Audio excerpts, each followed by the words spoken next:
பொண்ணுங்களுக்கு ஈஸியா கிடைக்கிற சில உரிமைகள் கூட ஆண்களுக்கு கிடைக்கிறது இல்ல. ஒரு பொண்ணு கல்யாணம் பண்ணிட்டு அவளோட கணவன் வீட்டுக்கு போறப்ப அங்க இருக்க எல்லாருமே அந்த பொண்ண அவங்க வீட்டு பொண்ண நினைச்சிட்டு நிறைய உரிமைகளை கொடுக்கறாங்க. கிச்சன் வர போய் சமைக்கிறதுக்கு, வீட்டை பெருக்கி துடைக்கிறதுக்கு, அந்த வீட்டுல இருக்க எல்லாருக்கும் வேண்டியதை செஞ்சு கொடுக்கறதுக்கு, கெஸ்ட் யாராவது வந்தா அவங்கள கவனிக்கிறதுன்னு பல உரிமைகளை கொடுக்கறாங்க.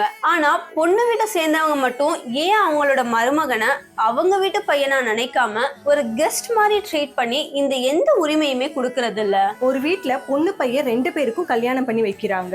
ஆனா அந்த வீட்டுக்கு வர்ற மருமகளுக்கு உரிமை கொடுக்கறோன்ற பேர்ல வெறும் ஒரு வேலை பாக்குற ஆளாவும் மருமகனை ராஜா வீட்டு கண்ணுக்குட்டியாவும் நடத்துறாங்க. இத பத்தி கேட்டா என்ன பதில் வரும் தெரியுமா? ஒரு பொண்ணு கல்யாணம் பண்ணிட்டு கணவன் வீட்டுக்கு போயிட்டா அவ அந்த வீட்டு பொண்ணா மாறிடுவான்னு சொல்வாங்க. ஆனா உண்மையில அது எங்க தெரியுமா? கிச்சன்ல மட்டும்தான். அதுவே அந்த வீட்டுல ஏதாவது ஒரு முக்கியமான முடிவை எடுக்கணும்னா மட்டும் தேடுற ஆள் அவங்க வீட்டு மருமகனா தான் இருக்கும். நியாயமா பார்த்தா அவங்க வீட்டு பொண்ணா இருக்கா அவங்க மருமக கிட்ட எல்லாம் சொல்லணும். யார் இதெல்லாம் ஸ்டார்ட் பண்ணாங்கன்னு யோசிச்சா அதுக்கான பதில் அந்த வீட்டுல மாமியார் ரோல்ல இருக்கிற ஒரு பொண்ணா தான் இருப்பாங்க.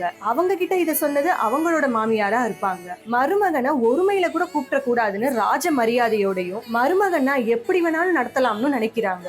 எதை அடிப்படையா வச்சு இத தலைமுறையா ஃபாலோ பண்றாங்க.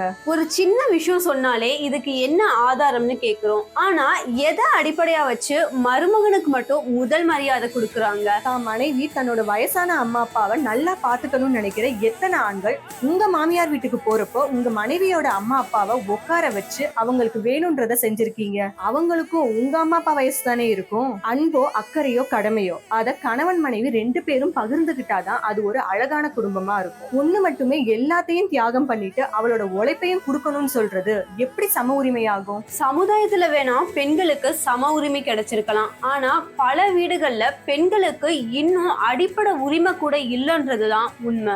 அவங்க வீட்டு வேலையை பொண்ணுங்க செய்யறது தப்புன்னு நாங்க சொல்லல. ஆனா அத பொண்ணுங்க மட்டும்தான் செய்யணும்னு ஒரு எழுதப்படாத சட்டம் இருக்கு இல்லையா? அதுதான் பெரிய தப்பு. பையனை பெத்த பல பேரண்ட்ஸ்க்கு உங்க பொண்ணு வேலை செய்யலாம், ஆனா உங்க பையன் வேலை செஞ்சா மட்டும் நீயே இந்த வேலை எல்லாம் செய்யறன்னு கேட்க தோணுதுல. சோ மகளோ மருமகளோ அவ வீட்டு வேலை செய்யலாம், ஆனா மகனும் மருமகனும் எந்த வீட்டு வேலையுமே செஞ்சிடக்கூடாது. சோ பேசிக்கா என்னன்னா பொண்ணுங்க தான் வீட்டு வேலை செய்யணும். இத பத்தி நாங்க பேசுனதுக்கு காரணம் அட்லீஸ்ட் ஃபியூச்சர் ஜெனரேஷனாவது இதை புரிஞ்சுக்கிட்டு மாத்திக்கணும்ன்றதுக்காக தான். ஏன்னா இந்த பழக்க வழக்கங்கள்ல ஊறி போன ஆட்களை மாத்துறது ரொம்பவே கஷ்டம்.